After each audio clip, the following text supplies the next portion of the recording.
Mana bugün oxirgi kuni sizlar birinchi kuni kelganinglardan hozirgi kuni ichinglarda nima o'zgarishlar bo'ldi, sizlar hozir sezib o'tiribsizlar. Juda ko'pchilik aytadi, kelganimda umuman boshqacha odam edim, hozir boshqacha odamga aylanib qoldim deydi-da. Yoki bo'lmasa sizlar kundan kunga ichki dunyoyingiz ichkari o'zgargani bilan birgalikda sizni sog'ligingiz o'zgarganini o'zingiz ko'rdingiz. Endi hozir misol uchun O'zbekistondagi professorlarni, akademiklarni men iltimos qilib bir joyga to'plasam, undan keyin ularga mana shunday qilsa odam sog'ayadi. Mana bunday qilish oqibatida falon joyda o'zgarish bo'ladi. Mana bunday qilish oqibatida qon quyiladi. Mana bunday qilish oqibatida muskullardagi spazm yo'qoladi. Mana bunday qilish oqibatida insonni ongi tozalanadi deb 8 soat ma'ruza qilsam ham o'sha professorlar eshitib o'tirishadi-da. Nima deyapti deydi. Shu aytgan gapi to'g'rimikin deydi. Bunday qarasa bir ma'noli gapga aytib o'xshayapti-yu, lekin buni haqmi, nohaqmi endi buni qanday bilamiz endi? O'lib qolsa nimalar deyotibdi, qayta gaplarni aytibdi. Ibn Sinoni ham qo'shadimi o'zicha? Psixologiya deb ikkita narsalarni qo'shyapti. Endi ha, mayliga. Lekin endi shunday qilsa tuzalarmikan endi? Qanday bilamiz endi tuzaladimi odam, tuzalmaydimi? Bu bolani endi qilgan ilmiy ishini yoqladi desakmikan, yo qabul qilmasakmikan, nima qilsak ekan buni endi? Bunday qarasa yaxshi odamga o'xshayapti, jon kuydiryapti.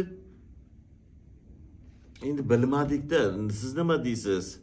Siz nima deysiz deb hammalar bir-birlar bilan gaplashishadi-da. Endi nima desa deb hukm chiqaradi. To'g'ri aytayapti, shuni qo'llaylik deyishi mumkin yoki bo'lmasa, bo'lmagan gap yig'ishtiringlar bunaqa narsani deyishi mumkin. Unisi ham emas, bunisi ham emas. Agar shularni ana shu sizlarga o'xshab kursimga olib kelib, kunda shug'ullantirib boraversam, birini ichi yurishib ketadi, birini ko'zi tirnoqlashib qoladi, birini terisidagi muammo yo'qoladi, birini uyqusi yaxshilanadi, birini boshi og'rimayotgan bo'ladi, birini bir asabiylashmay qoladi, birini qon bosimi o'zidan o'zi ko'tarilmay qoladi. Mana shularni ko'rgandan keyin kunda o'zgarishlarni ko'ravergandan keyin deydi, haqiqatdan ham deydi. Ana shu odam shunday bo'ladi deydi, bizga shuni o'rgatayotganda shu bo'ldi-ku deydi. Deydi. Ana kuni ana sizda ham bo'ldimi desa, menda ham bo'ldi. Mani uchun mana bunaqa bo'lib qoldi desa, meni boshim og'rimay qoldi.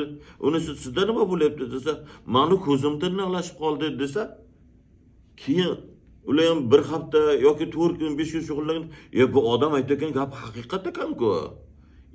Deydi. Yana bir hafta shug'ullanib, qisqasi 14 kun shug'ullangandan keyin, Ahmadjon, birinchi kuni mana shu narsani mana shunday qilib tushuntirsangiz bo'lmaydimi desa, unda hali siz aqlan tushundingiz, lekin his etib ko'rmaganingiz uchun ichingizda o'zgarish bo'lmagan edi. O'shani o'zingizga qo'llab, o'shani o'zingizga his etsangiz, o'shandagina tushunasiz bu narsani. Birinchi kuni men 8 soat gapirganimda siz o'zingizga his etib, o'zingizga qo'llab ko'rmaganingiz uchun siz foyda ko'rmagan edingiz deb aytsam, ha deydi-da, yana ustiga Ahmadjon, falon joyda Ibn Sino anonde manonde degan, to'g'ri aytyapsiz deydi. Yana bittasi aytadi, Ahmadjon aka, falon joyda falon olim anonde manonde degan. Siz ana shunday qilyapsiz, bilasizmi o'zi deb. Endi ular menga o'rgatib ketadi-da bu narsani. Mendan ham ko'p narsa bilishlarini gapirib, meni o'rgatganlarga qo'shimchalar qo'shib, kerak bo'lsa, ular oddiy odamlar, misol uchun 100% natija topsa, ular 120% natija topadi. Sababi ularda fundament bor, ularda asos bor, ularda bilim bor. Shuning uchun